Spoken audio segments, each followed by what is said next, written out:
Alright, g'day, good evening, and welcome to something I haven't done in quite the long time, which is a stream. And I'm also going to be trying it in Prepared, or Prepar3D, or however you want to call it, as I haven't done any streams with this, really, in quite some time either. So, we are loaded up in Bundaberg with the Coronado Short Brothers S360 in front of us, and we are going to be flying to Rockhampton, as the title may suggest. It's only about an hour flight all up. This is not the fastest plane, but it's pretty suited plane for this sort of flight. So we shall see how we go. So just do a little quick bit of a walk around, I suppose. We are at Bundaberg. Oh, plane vanished as we go there. This is Orbix's Bundaberg. It's dawn, so the lighting is, a bit weird at the moment. No dynamic lights here. And there's our plane. Nice and appearing. So yeah, you got the forward baggage compartment there in front of us. Move on this. We'll just pretend this is our pre-flight walk around, shall we?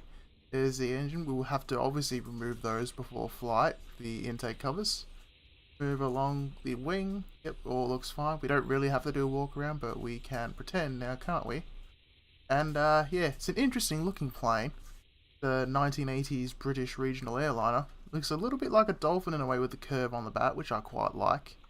And yeah, it's also known as the shed because it's quite boxy. Got the passenger door open there at the moment, and the cargo door at the back. Keep moving further along. And everything is looking to be fine, so we might want to actually just board. So we'll duck back around. Oh, that's a bit jerky looking there. I don't know if it actually is, but it looks a bit jerky on my preview. And we shall hop inside. Let me just make sure I've got the camera set up right. And oh, there we go. Little bit of a jump as I switch using chase plane, but now we are in the full interior.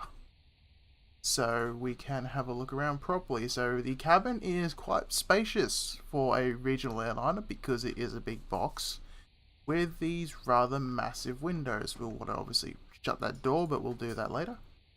Move on down. There's no people here apparently, but we will be flying basically a full plane, so we'll just pretend that there's people in all these seats, shall we?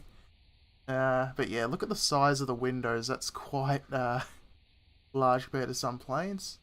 And then yeah, the cockpit doors, instead of having a single door in the middle, both the pilot and co-pilot have separate doors.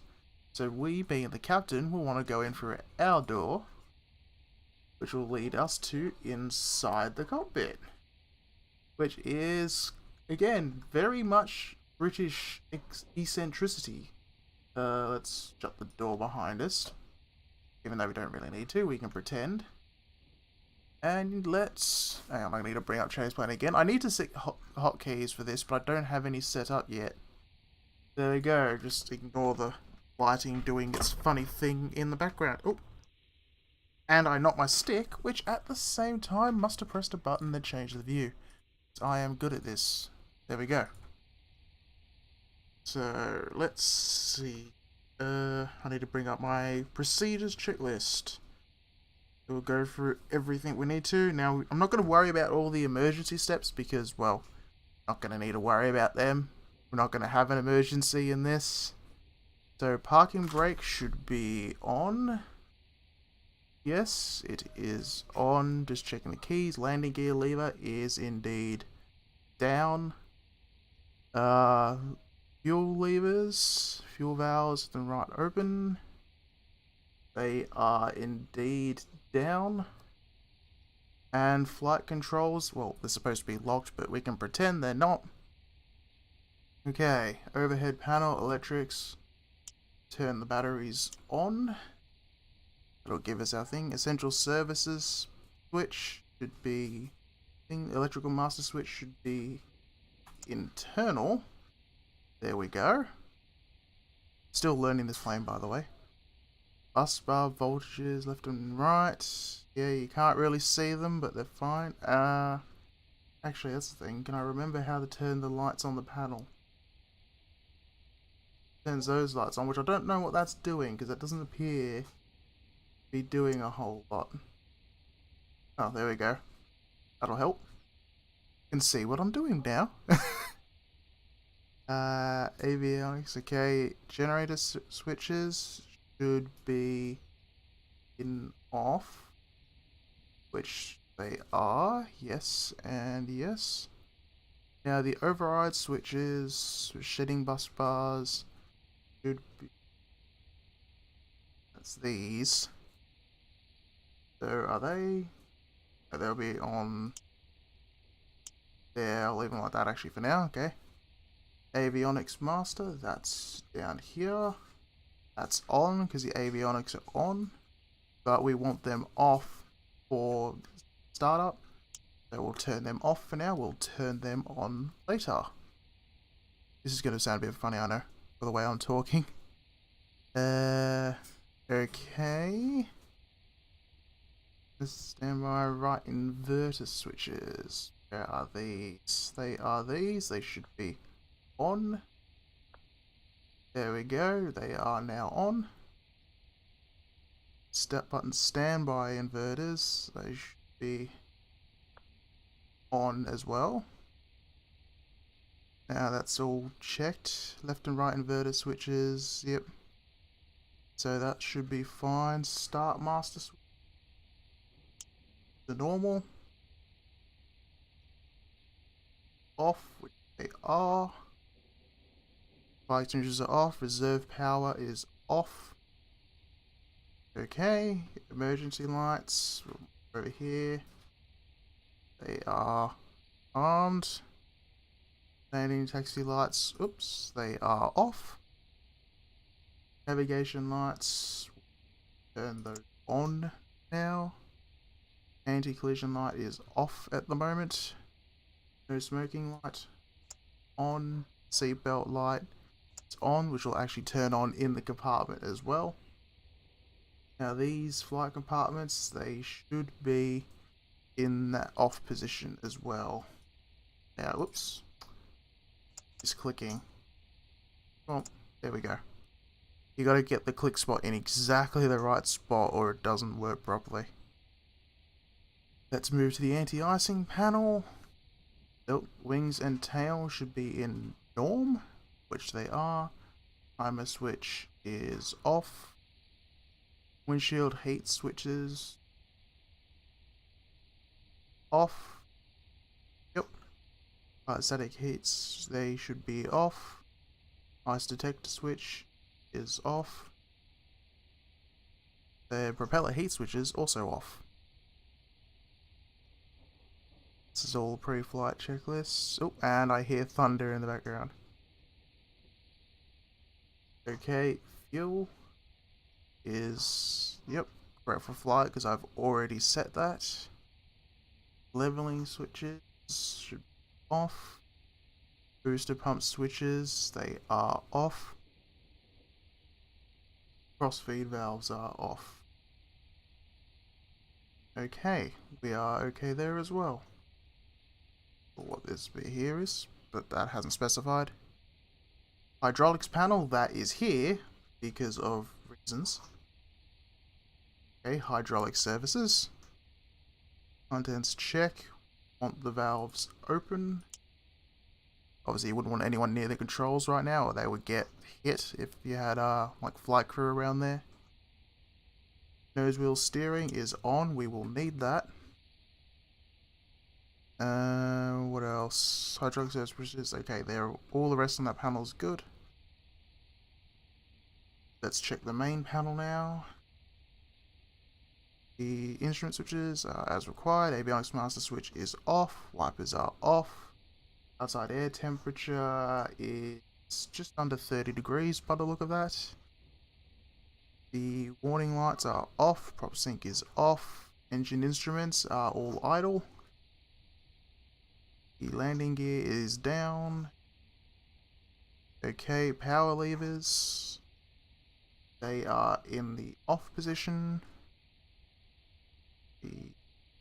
Well, hang on, let's see, the prop lever should be set to feather, which they are not. There we go, they should now be in feathered.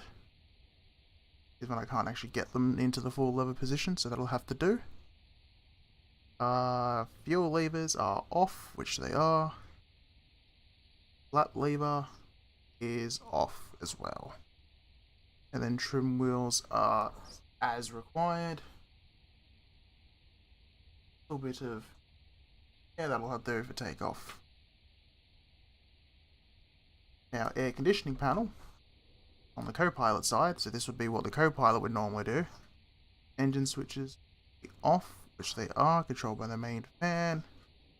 Auto control switches, I'll leave it all in auto control. And the compartments will be left in auto as well. Not something I need to worry about. Doors, okay, we need to close the doors now, so let's bring up Coronado panel. Passenger door close, cargo door close, forward door close, and let's get rid of the static elements. We will now be ready to go. Now that those are all set. Now let's move through startup checklist. As we are now assuming we're ready to go, I'm not flying online.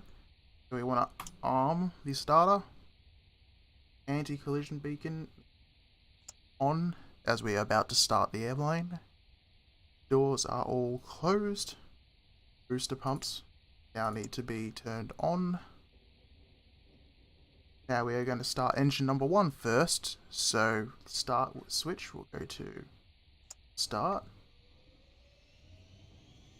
Now we watch our figures here. We want to make sure the NG gets to above 10% before we introduce fuel.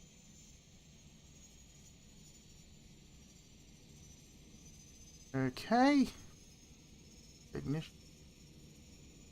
Normal. And we want fuel to the start position there. Roughly about there anyway. About ground. Now the engine, you should be able to see out the window, will be starting up. You can just about see it out the side window.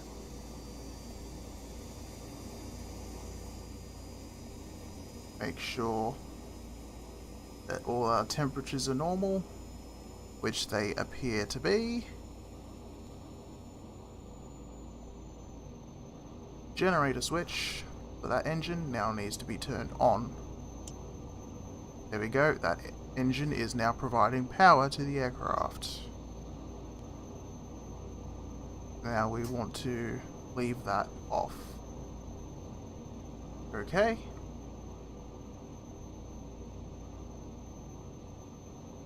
Now to start engine 2, we do the exact same process.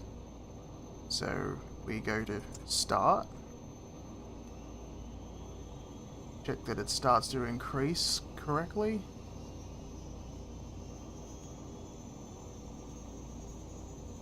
Which it appears to be. So we now enable the norm.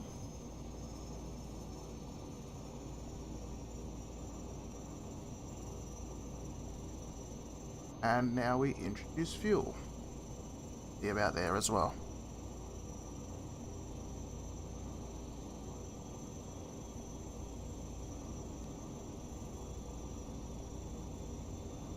And there we go, the engine is now starting up.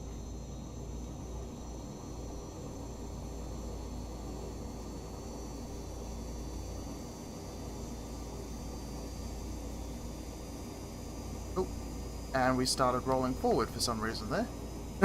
Even though the parking brake was on. That was interesting. I'm going to put that down to a Coronado bug, because this is a Coronado plane, there are likely to be bugs. Now we will leave that generator off for the time being, as that is what is specified in the checklist. Not entirely sure why. Okay, start master switch now needs to go to normal. Ignition switches to be off, as the engines are now running. Electrical master switch is in normal. Now we turn the generator on. I'm not sure why it specifies to do that later. Generators should be all running. External supply disconnected. Yes, we don't have an external supply. Avionics can now go on. We will set up.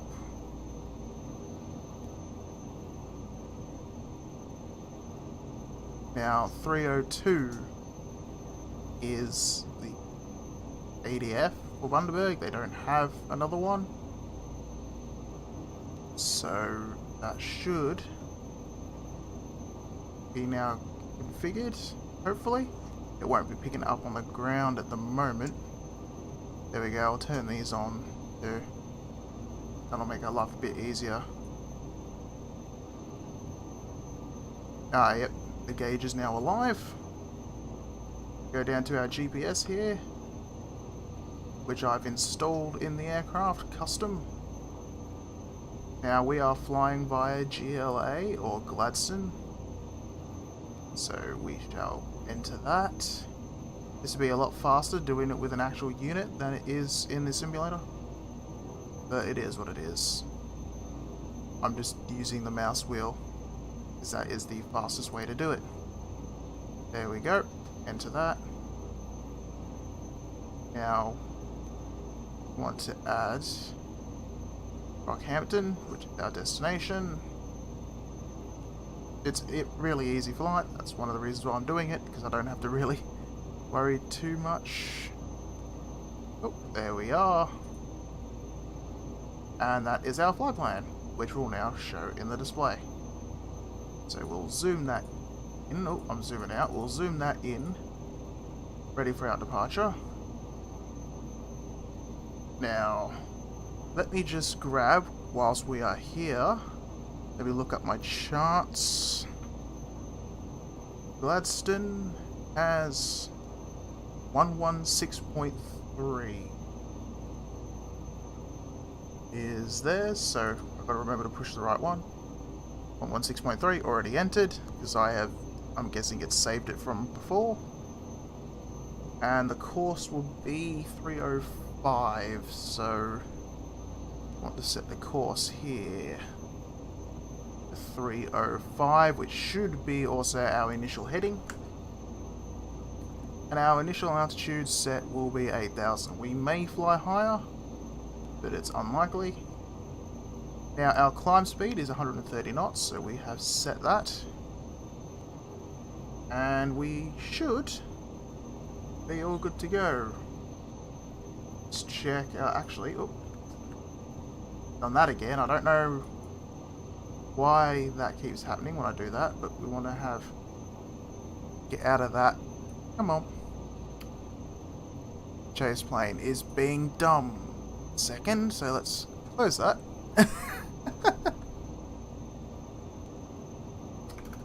Let me just relaunch chase plane in a second, because it is messing around when I accidentally click something there. I don't know what I did, but it causes nothing but trouble when it does. There we go. So let's turn the pitot heat on. What I was trying to do was turn the transponder on. I don't know what it should actually be, but I will set it to 2200 because we don't really have anything else at the time being. Now our radios are being controlled by the GPS, but I will back it up just in case as well.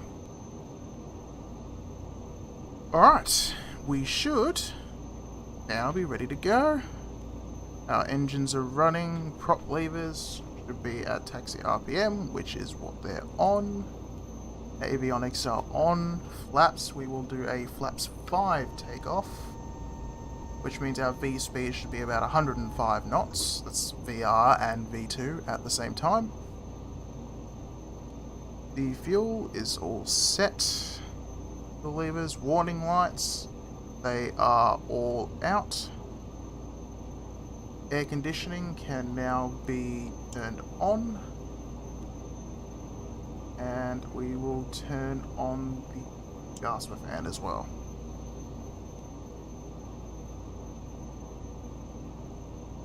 Okay, we are actually ready to go now, you know.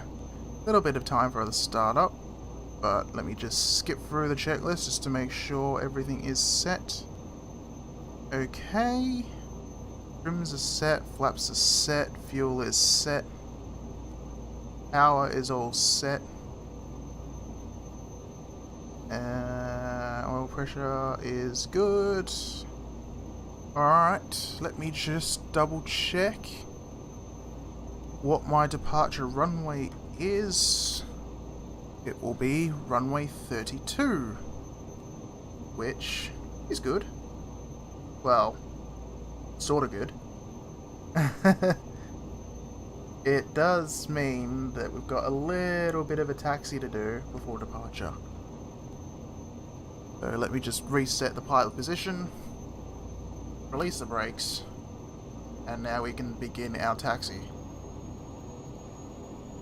And wave goodbye to Bundaberg, home of Bundaberg rum, of course. Just pretend that plane's not there. Can't really do a pushback in this plane. You could, but we don't have one available to us.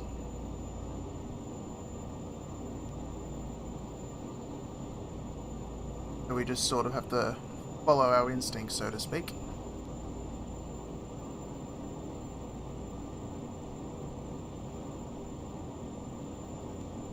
Now, in front of us is the other end of the runway, which is runway 14. We do not want 14. So we have to taxi down the runway. As Bundaberg is a small airport, there is no actual taxiway in which we can do this.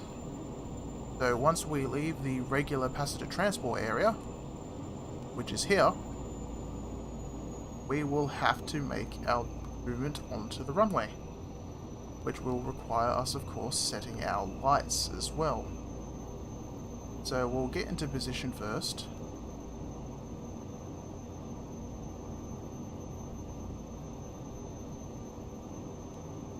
With a nice dawn flying for us.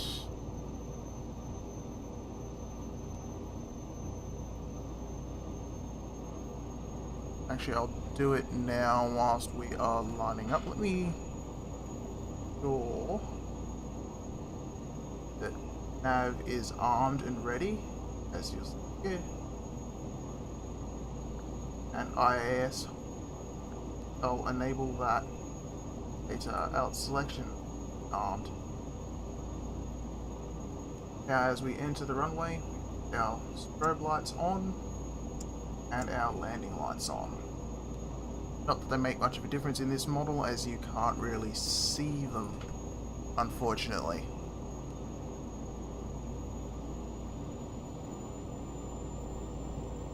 Now we're entering the runway. Would of course check to make sure there's no traffic in the way, but Bundaberg's a pretty sleepy airport. I don't think we're going to have a problem here with that.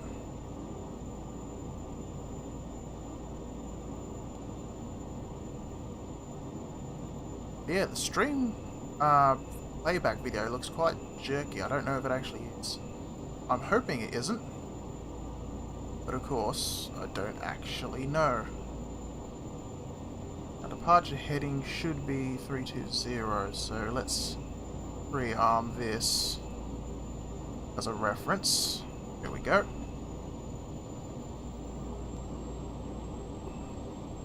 And we are actually taxiing a little quick. So let's power down. This plane does have a habit of taxiing stupidly quick for some reason. Something I haven't been able to sort out or otherwise fix. You know, shame as it is. Yeah, I don't know why the playback's jerky. Let me know if it actually is in the video, because obviously I can't tell at the moment whether that's just me or the actual settings in OBS are wrong, which if they are, I will need to change.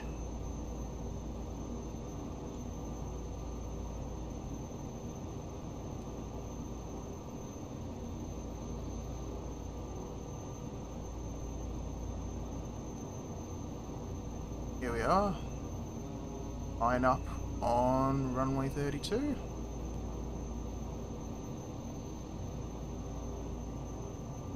Now we gotta make sure everything's fine. Hold the brakes. Run up the engines. Make sure everything is fine on them. And actually, let's turn on the weather radar.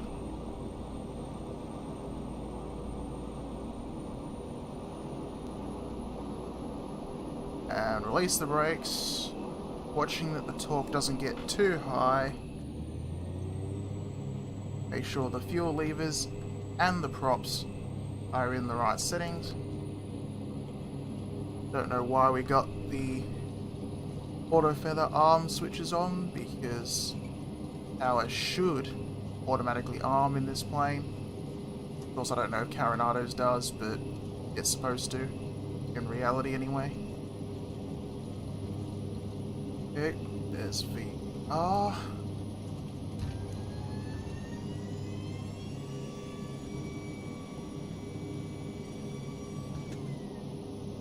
Up.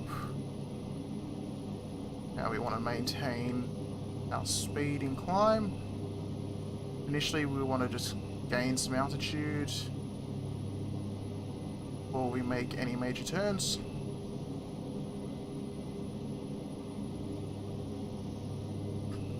Flaps up. Power can be reduced back to within safe torque limits. Adjusting trim as necessary.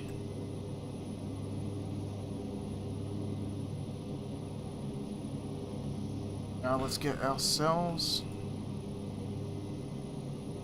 onto the right course.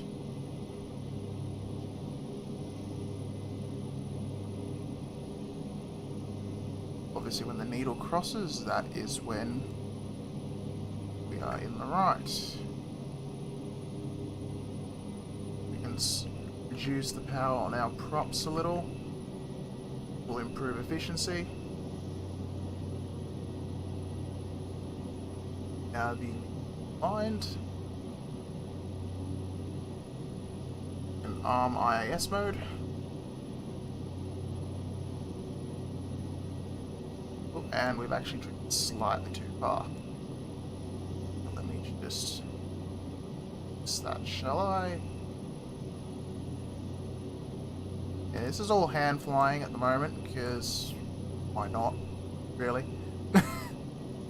This plane is pretty easy to hand fly, even when you've got not a base great control, only a joystick. Especially once you trim the plane right, because, you know, once you trim the plane right, it becomes a cake. It really does.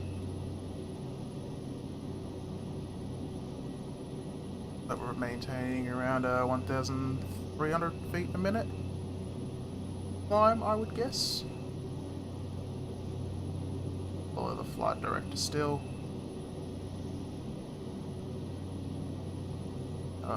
Slightly drifting. Now our cruise speed with our weight being at 11.5 ton. 11.5 something. We're just under maximum takeoff weight, put it that way. Alright. Let's enable the autopilot at this point. Should take care of things.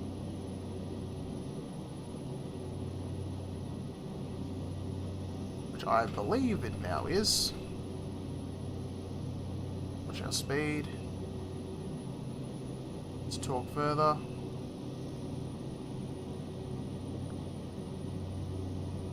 Yeah, I'm not sure why those switches are going as they are when they shouldn't be. Just Coronado things, I suppose. Alright, so we are climbing steadily. It's reduced to about 1,000 feet a minute.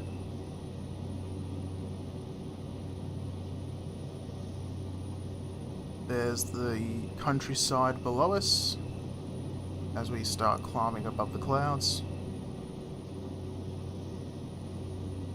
We could take this moment to walk back through the cabin if we want. Let's set fans to recirc air. Landing lights can stay on for the time being. Okay, let's check. All our panels are fine, which they are. Turn the fan on. If feeling hot. But I'm okay right now, so we'll turn that fan off.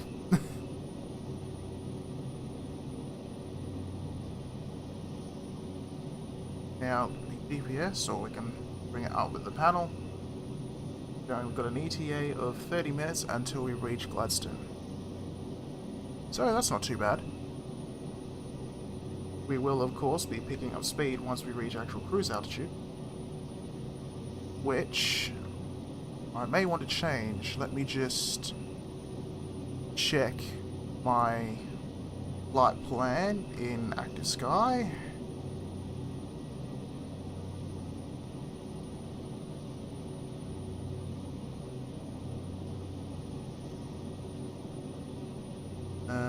Why is it in the wrong setting?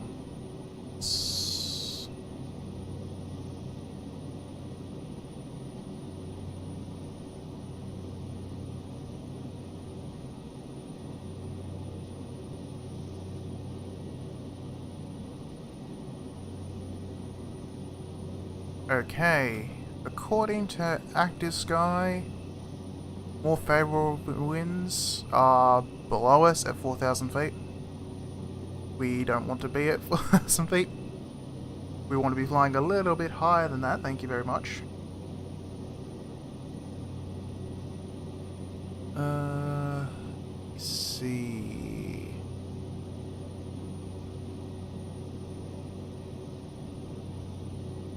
We should be just below the overcast clouds above us, which are at 10,000 feet.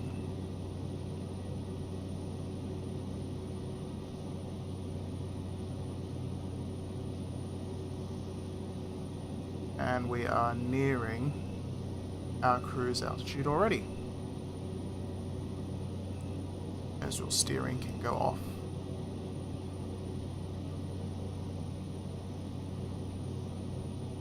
We do not need our nose wheel steering at this point now, now that we are well and truly in the air. Okay, we level off. At the same time, we can reduce propeller RPM to 1300, which is in line with the standard economical cruise according to the chart for our weight and planned cruise speed. So it's slightly too far there. There we go. Now our goal cruise speed at this altitude and weight is 160 knots. So we move the bug and adjust power accordingly.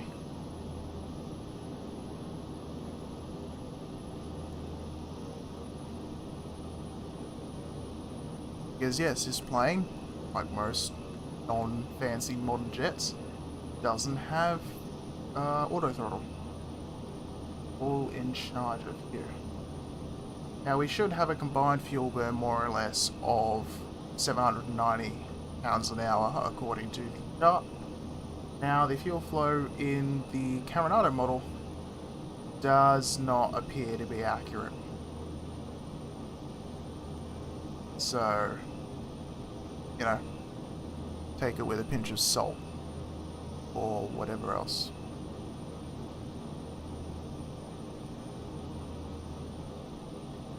You're actually flying a little quick. Pretty overcast. It's not going to be that much of a great view outside. But, you know, not every flight has a nice view. I did look at climbing higher, but with that overcast layer, we don't really want to be doing that. That would more or less defeat the point.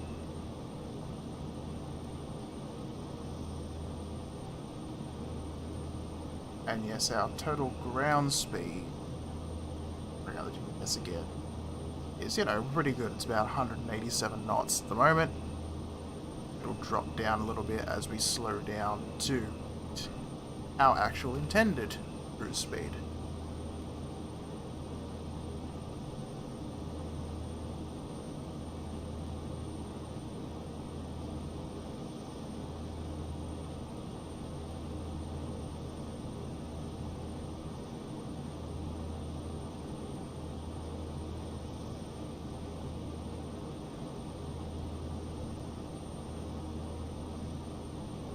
Our DMEs are not functioning, even though they are set correctly. I can only assume that's because we do not have.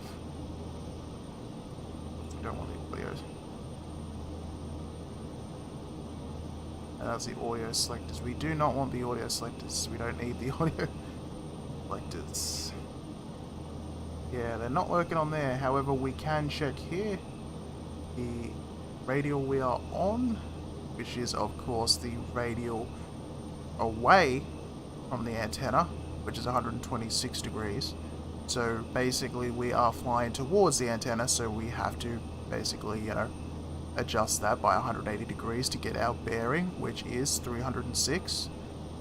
So we are doing alright. We want to adjust our heading bug to match our current course, just in case we have to take over at any point in the flight. But yeah, see, our fuel flow should be around 290 pounds, if I remember right, pounds an hour for each engine, and we are below that. So, I'm not sure where the problem is there, but there obviously is something somewhere. But no matter, we are in a nice, stable cruise. Speed seems to have stabilized. We may as well take a look in the cabin. It could just clip through the door, but I would rather, you know, pretend at least that I'm properly walking through it. Now, do you want to sit on a chair that's got no view or a chair that's got no view because of the current cloud situation? Well, the ocean is to our right, so get a glimpse. You may be able to see the ocean out there. If we go, what's this? Seats 5, C, and D. See what we can see out of the massive windows.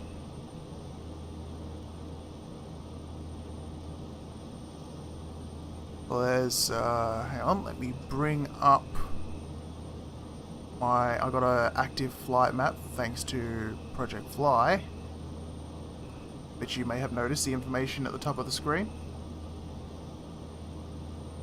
That will be showing our current position,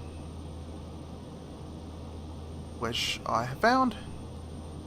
So we are flying to our left somewhere is Lowmead. And that below that we have just basically sort of approaching would be Baffle Creek. And Wartburg is somewhere here. That will be presumably what this is.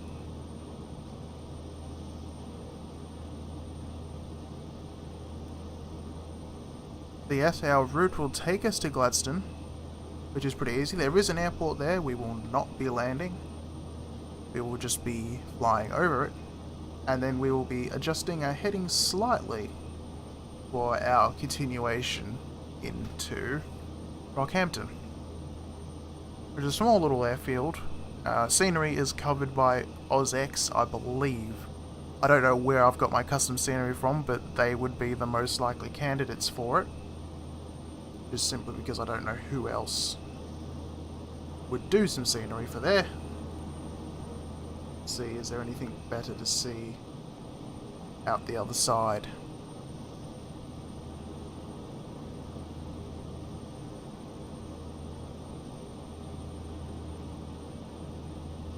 Big struts in the way. Oh, you can sort of see a little bit. It's quite overcast and cloudy by looking out there at the time being. Still got a slight stutter there, not sure what that was. carry on towards the back, shall we? Now, because this is intended to be a view just for the cockpit, it moves quite slow. You obviously wouldn't be moving this slowly if I adjusted the speed up. However, as I can't really be bothered doing that, we will just as is. Obviously do not want to open the door. But we can have a look at the exit now. Behind the plane, and what do we see? Anything different? Not really. Big counterbalances on the controls. Okay, let's just switch back. Magically, there we go, to the cockpit. With our current ETA, should be around half an hour. So like I said, it is not a particularly long flight. And Gladstone is more than halfway to Rockhampton. About 2/3 of the way, actually.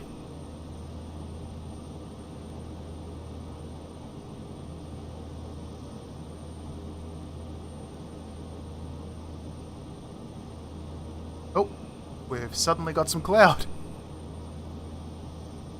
Just go back. I want to check what my landing speed should be. Now, my approach speed I plan to be about 120 knots, which equates roughly to about a 600 feet a minute vertical speed for our arrival into Rockhampton. It's nice and easy. The information is specified on the chart, which I am using Navigograph charts because they are, well, the easiest way to do it, really. And if I have that information available, why not use it?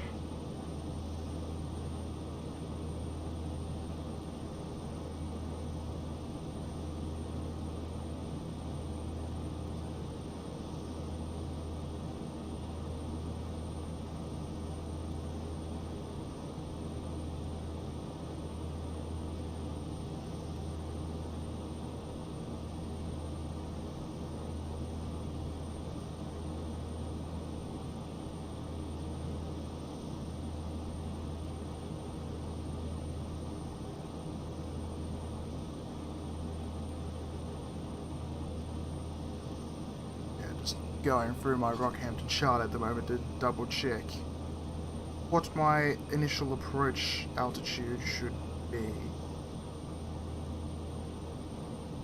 because there is some star arrival procedures, however they are not particularly large or numerous.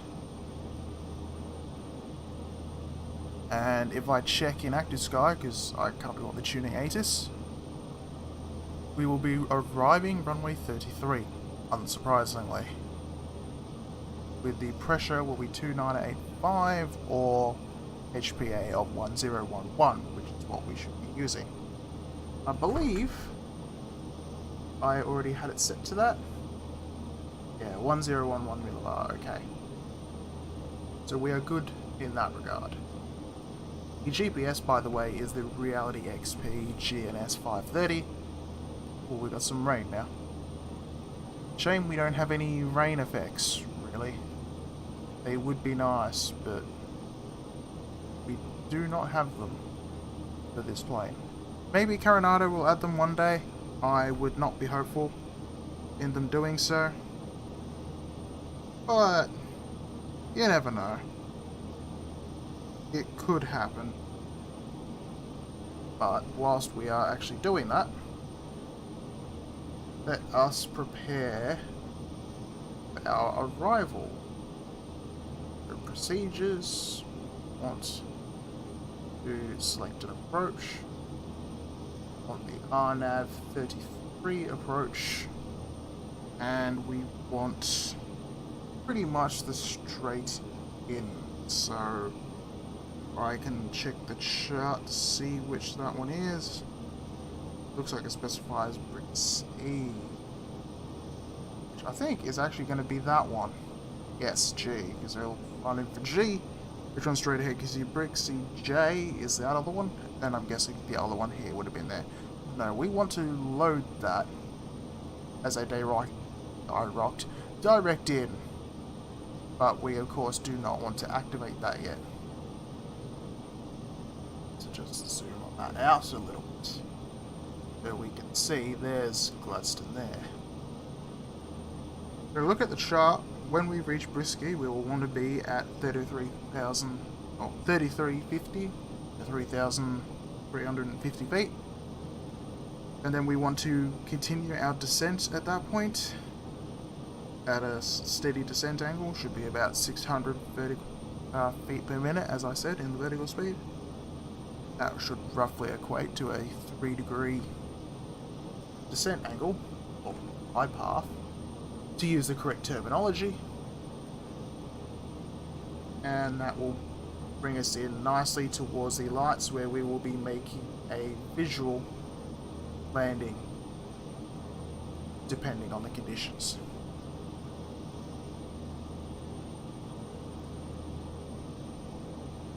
Now, do I actually have any of those positions in the cabin saved? I do not. I should actually make some of them. Look, okay, we're not in the rain anymore, but you can see the sea.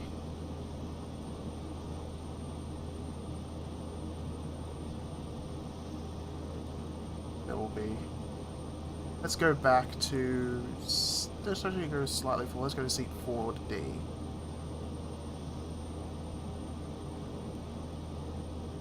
Squeeze in through. Not too bad a legroom. And there we are. You can see the propeller a little bit. Now that water over there will be part of what's it called? Oh, suddenly in cloud. Go away, cloud. That's all the water around what's it called? We've got Turkey Beach and that, all sort of the land leading into Gladstone, which, as I said, we will be overflying.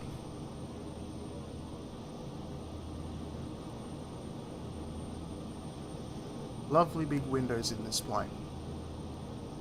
Now the scenery here is Orbx's FTX Australia, which is their oldest scenery product. They are making a version 2 of it.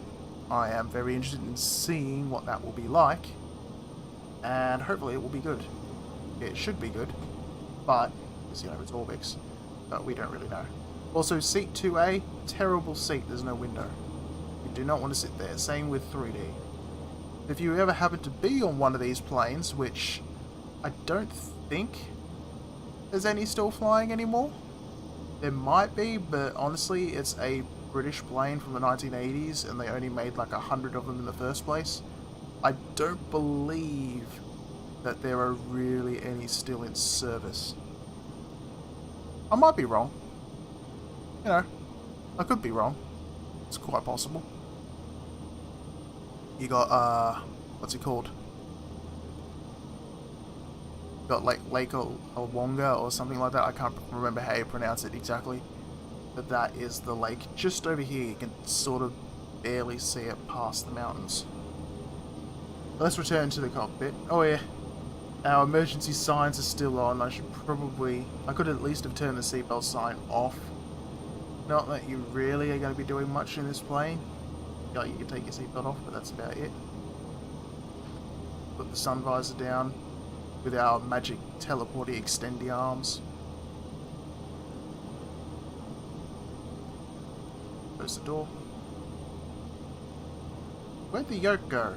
Did I disable that? I must have disabled that at some point by clicking on it. Oops. We have accelerated a fair bit above our speed. Let's power.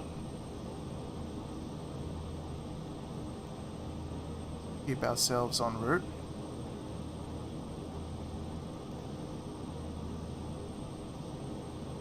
There we go. We're dropping back down.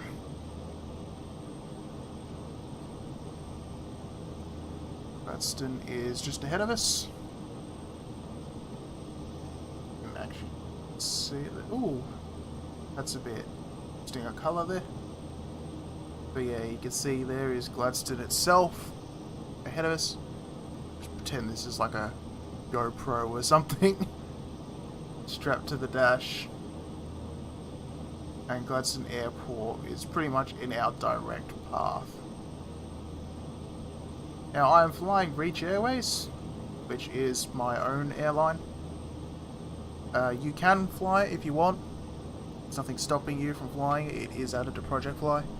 If you head to the website, which is on the plane itself, down, switch outside, there you go, reachva.com, you will be able to, if you make an account, you'll be able to get the information for where the flights go. You'll be able to download these repaints that I have made, and all the rest of it. But yeah, it's not a bad looking plane, really.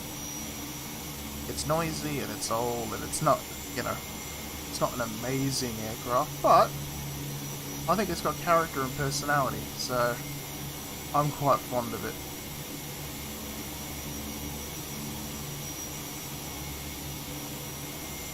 And it definitely looks like it's some oversized twin otter with the great big struts, and it's got the exact same engines basically as the twin otter, more powerful ones, but the same engines.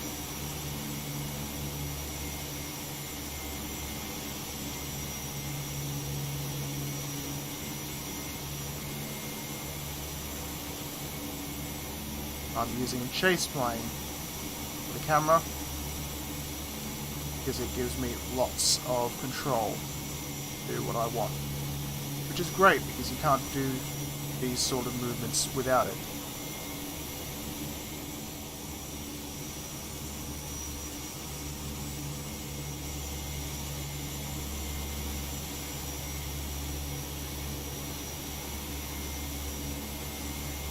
Water looks a little bit strange today. Not sure why that is, but it does look a little bit unusual.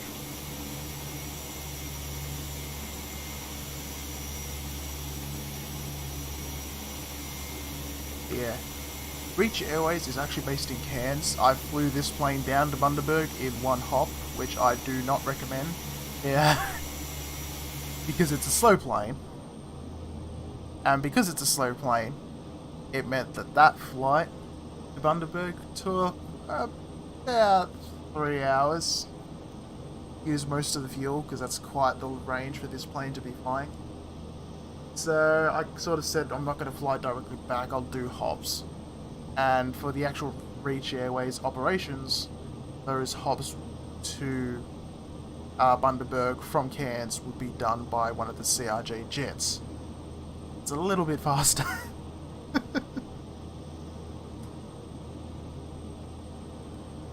Certainly a lot faster than this plane is anyway. So we should be approaching Gladstone now, yep. In fact, we're about 3 minutes from overflying it.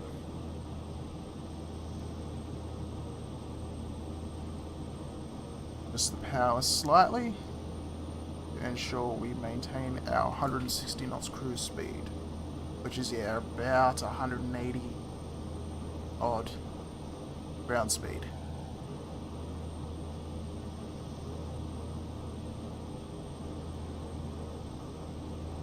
Actually accelerate a bit too much there, because yeah, the engine's, as it turns out, quite sensitive when you're only using an X55. You want to get a proper throttle quadrant and yoke at some point to fly, because I've been flying in flight sims for well over a decade, but I've never really flown properly with them. No, with proper controls rather.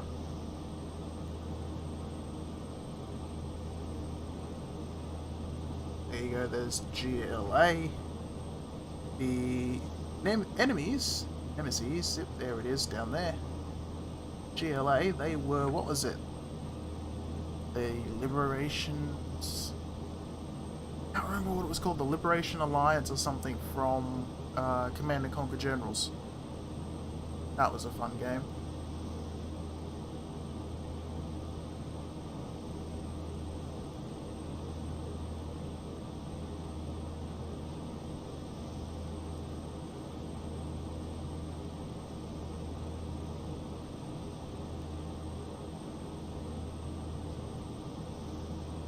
There we go, we overfly Gladstone. Now we want to tune the radios. 116.9. I think we're about to overfly now. 116.9, as you can see here. Rockhampton. 117, so 296. 97. Yeah, 297. We'll adjust our heading as well. And we will adjust our altitude down in readiness. Right click to change it to doing the individual. Want about 3,400. There we go, it's telling us, yeah, 296, so 96, there we go. It's turning now, but we are letting the autopilot handle the turn for the time being. There we go, 16 minutes until we arrive at Rockhampton. Of course, we don't want to actually be arriving directly at Rockhampton, so we may as well activate our approach, which is going to change our course, actually. I didn't realize it was going to change our course that much. Actually, yes, because we're flying in from that angle. Never mind, I misread it. I misread the flight plan, I could have used the other one. So, by Brixie, we want to be at 3,400. So that means we need, from 8,000, we basically need to reduce our altitude by half, 4,000 feet, with a descent of about vertical speed of 500. That basically take a bit double the time to get down. So we will want to start descending about sort of 8 minutes, I suppose. If I did the maths right in my head, I may have done it wrong. It's very likely I've done the maths wrong, because maths was never my strong suit. It's why I only fly planes in computers instead of flying them in reality.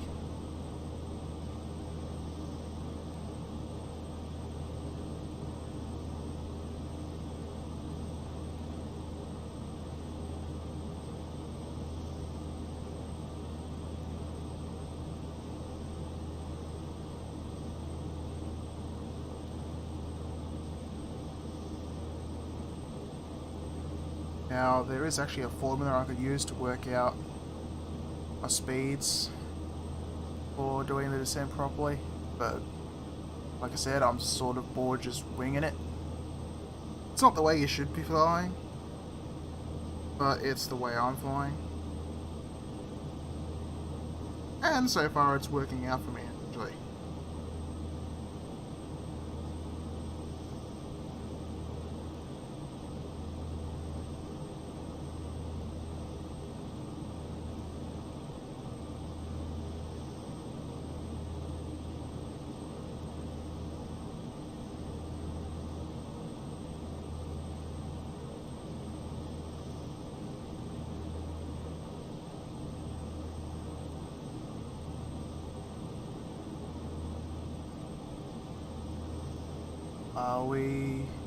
Yeah, we're about 10 minutes.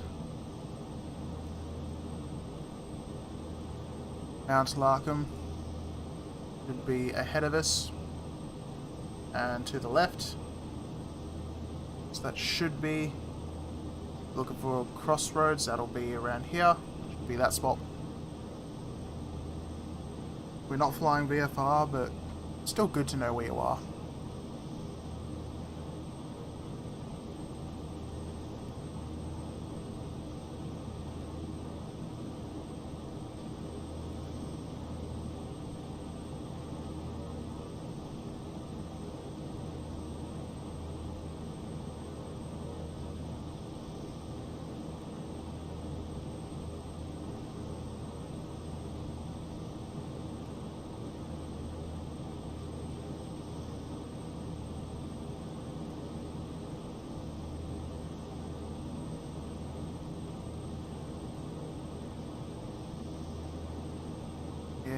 ETA now should be about 13 minutes overall. We're getting there. As it wouldn't really be worth streaming long flights because, well, I don't really do much of anything in long flights. It's one of the reasons why I don't really use them, because what's the point? I like short flying. Oh, dropped in speed a little.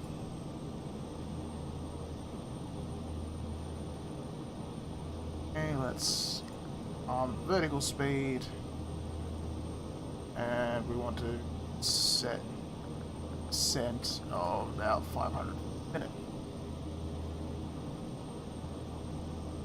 and reduce power to compensate by our descent.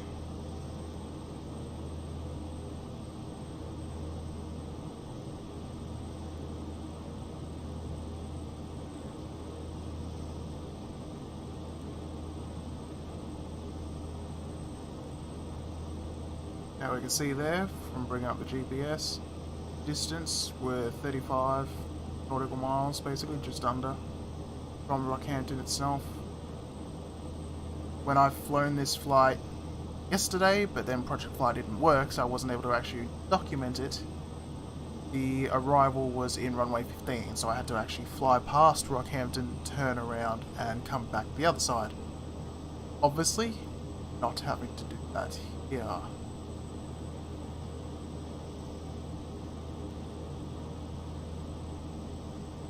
And that rain that we had before is not here now. So that's something, I suppose.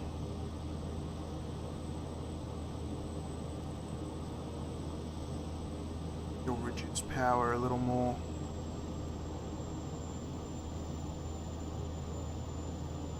I don't want to, the issue is I don't want to descend too quickly, because then you're burning even more fuel down low. I mean, we got plenty of fuel, I'm not really worried about that. But it is basically good practice not to be burning too much as you go.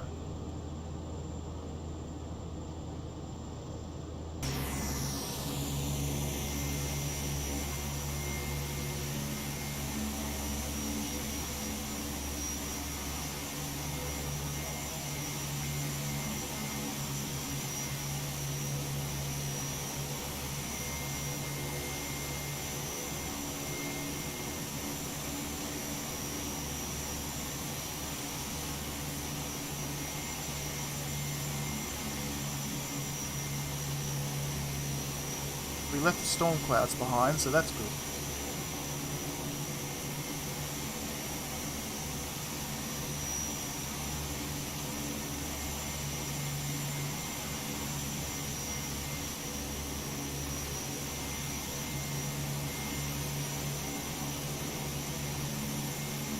Very skinny wings on this plane.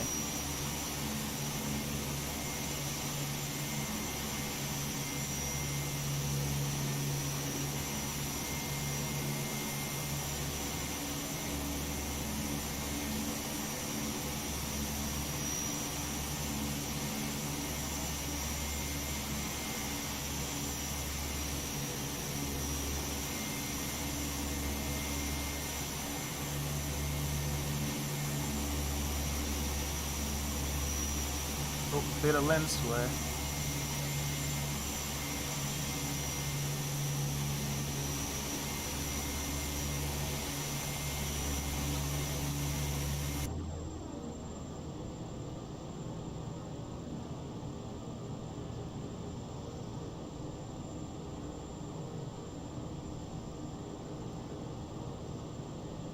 That descent is going okay.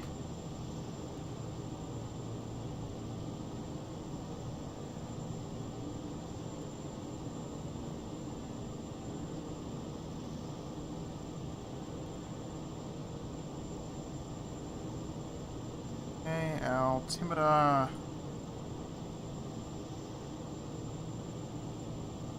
is fine. Our setting, anti-ice, we do not need.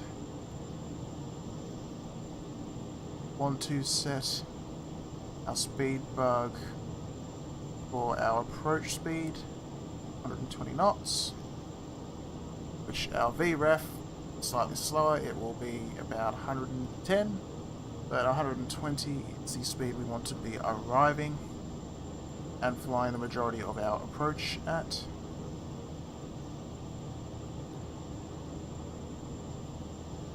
Passenger compartment signs set. That is the descent checklist complete.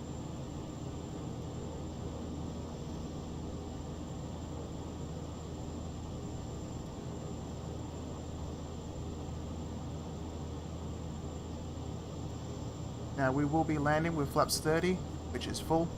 As you can see, we have flaps 5, which we took off at. Flaps 15 is also a landing, takeoff flap.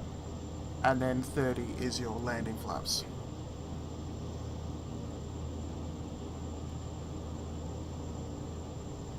Final approach, we will want probe seek off, but we shall leave that for the time being. And you can actually already see, just up there, let me zoom in. There's our destination, basically. Not quite, because our destination is involving a turn, so it's over here. But there is something there. Actually, that might be... What's that? Can't see what that is. There's definitely something there.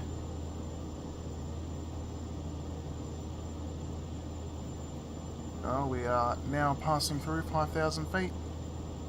Minute and a half from this waypoint, which remember is not the waypoint we actually want to be on for our top of our descent.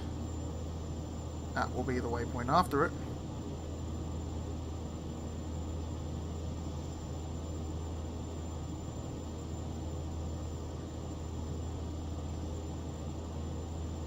And we will set the course, which should be for our final arrival, at 328. Chart. So we set according to the chart and then adapt as necessary. But this will help us stay in line with it as well.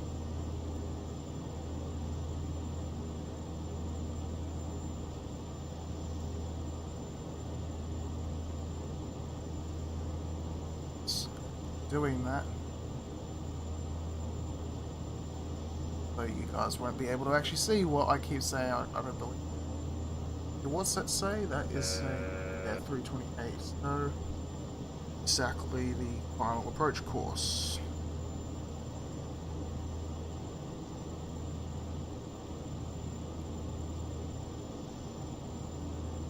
And we want to stay on vertical speed. Now want to increase it. 700 is slightly high. Do want to reach an hour and increase our propeller speed back up.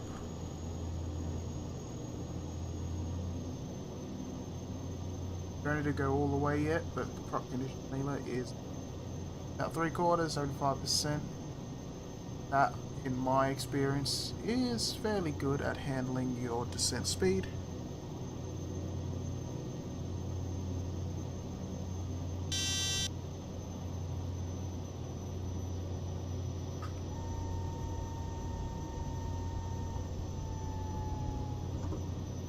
With the first stage of flaps, we are a bit far out.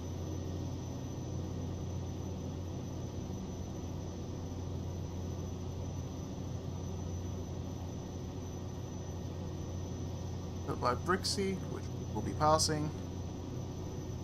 Want to make sure we are at the right altitude, so we actually want to sort of reduce our descent at this point. Let us pass it. We've got about 30 seconds.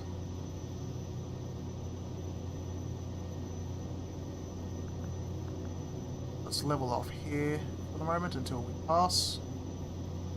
Help slow us down as well. I descended slightly too early, but as I said, given I only did it as a ballpark estimate, pretty good. We're in the ballpark for where we wanted to actually be for our landing anyway.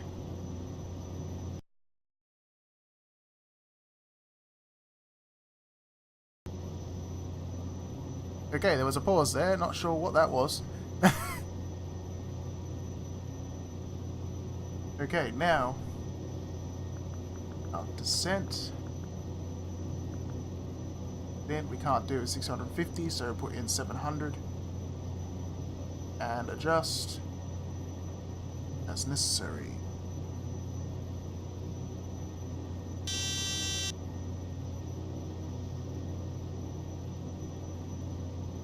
Sync off.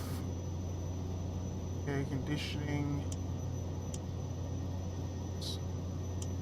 and be off. Want to save that extra power to our engines actually. Yep. Landing lights on, nav lights on, strobe lights on, cabin signs are on.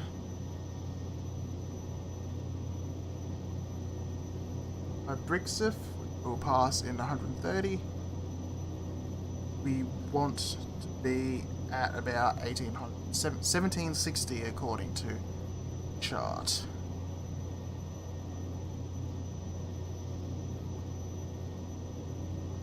Continuously monitor our approach speed in reference to the chart to ensure we are following the correct RNAV profile. RNAV being this is a flight profile that is designed to be put into GPS, like the that is being fitted to this aircraft. However, as this aircraft does not feature the ability to track it with its autopilot, we are flying it manually.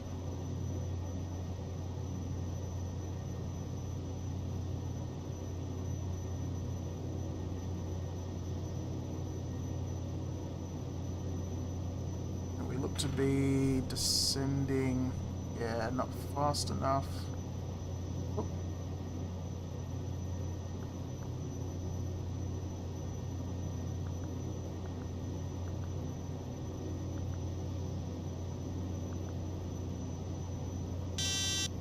Oops.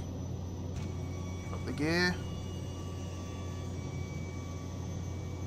We are too high at the moment, as you can see. Radar off. Standby. Flaps as set as required.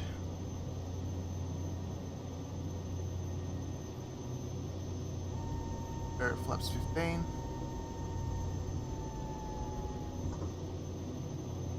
That will help us slow down. Autopilot off. I'm not sure the real plane has autopilot that sounds like that. All the props are now at their full RPM. We are actually off course slightly.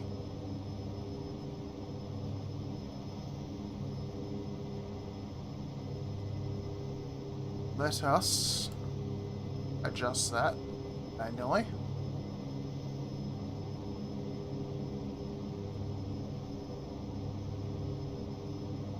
This would be a lot easier if I had proper flight controls. I do not. So I am making do. Put final flaps out.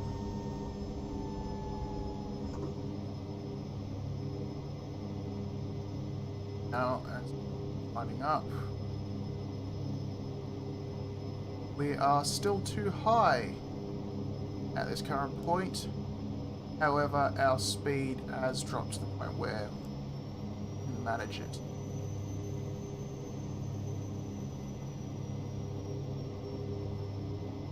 There we are, almost on the right descent path now. Trimming the plane. Take some of the back pressure required off the stick. Wanna adjust pitch. Sorry. Almost at our VREF of 110. Always stay aligned with the runway. We're aiming for those touchdown zones.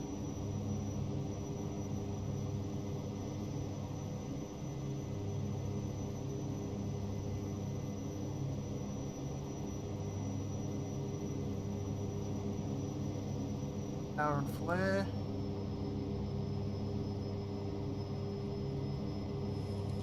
And we are down.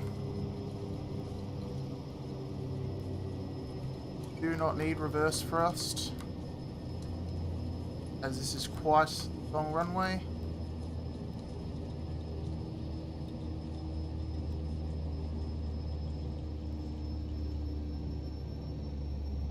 Go. Nose wheel steering goes to on. Prop pitch gets reduced to ground.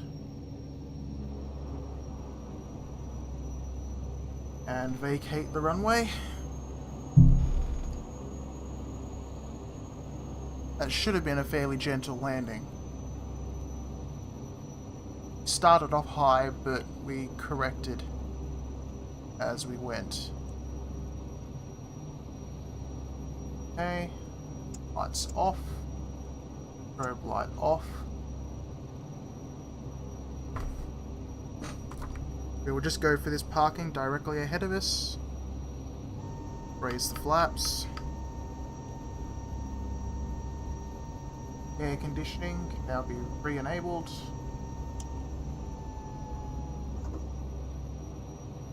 Very brief period of taxi. Those off.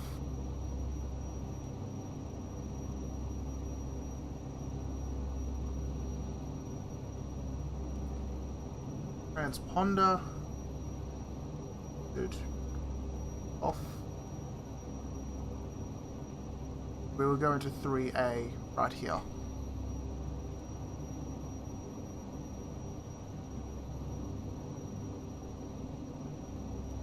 Welcome to Rockhampton, ladies and gentlemen.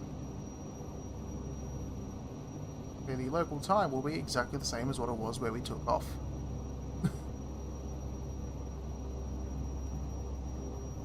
Up there, I think. Okay, let me switch outside. Oh, slightly overshot, but it's fine. Okay. Our engines have been running. Parking brake is on. Power levers are at flight idle. Bus shedding switch set to emergency cutoff. Prop levers set to feathered, which they now are. Seatbelt switch. I cannot quite see which one it is. That one. Off. Generator switches. Off. And off. Battery switches can stay on. Electrical master switch stays on for the time being. Pumps can go off. Lighting stays as is. And now we can shut down the engine.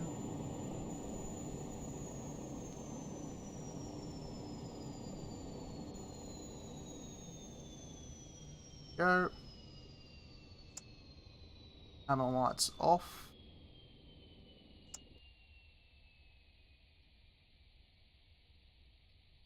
Set that. Inverters powered off. Ground service bus can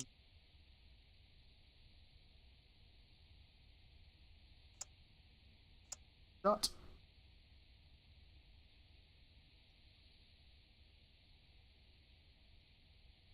Nav lights off, off, and then this off.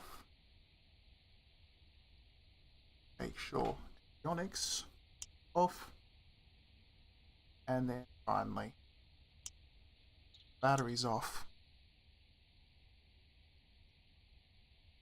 And the plane is now secure.